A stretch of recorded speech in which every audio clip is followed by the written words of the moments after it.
যারা মানসিকভাবে অসুস্থ ও নেশাগ্রস্ত তারাই প্রধানমন্ত্রী, তার পরিবার ও বিএনপির জ্যেষ্ঠ সদস্যদের নিয়ে কটূক্তি করছে বলে অভিযোগ করেছেন ঢাকা মহানগর উত্তর বিএনপির সাবেক আহ্বায়ক সাইফুল আলম নীরব। দুপুরে তেজগাঁওয়ের সরকারি বিজ্ঞান কলেজের সামনে এক প্রতিবাদ ও বিক্ষোভ সমাবেশে তিনি এসব অভিযোগ করেন। বলেন, যারা 2 বছর আগেও সাধারণ জীবনযাপন করেছে তারাই এখন বিলাসিতার জীবন পার করছে।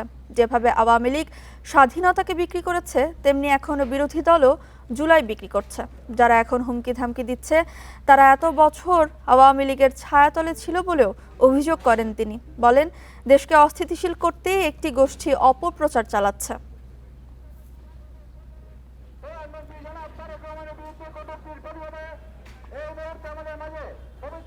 আমাদের মাননীয় প্রধানমন্ত্রী তার সহধর্মিণী, তার কন্যা সহ